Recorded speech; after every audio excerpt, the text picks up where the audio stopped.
taught in different ways. It also has to do with, teachers don't have enough time to like get to all the nuance. A lot of the science is new, and if it's not new, it takes a long time to take hold. And so it feels like an important moment just to start planting seeds in people's minds. Like, let's be open to this, because even at the very beginning of the science, they were open to this. That's Molly Webster. She's a radio journalist on the show Radio Lab. Her series is called Gonads, and you can listen to her full talk at 10.com.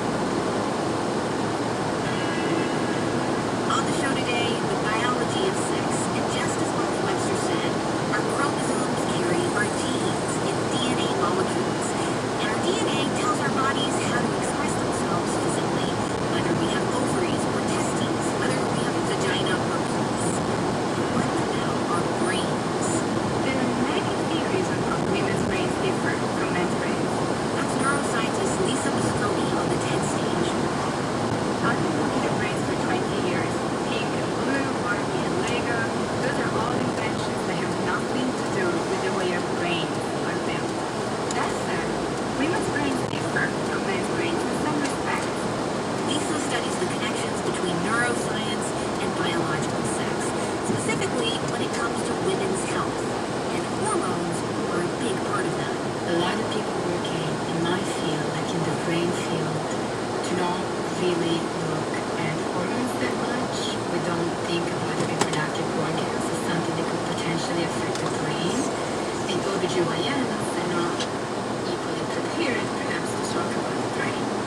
Hormones allow the brain and the reproductive organs to talk to each other. And that conversation is crucial.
NPR, I'm Manoush Zamaroni, and on the show today, the biology of sex.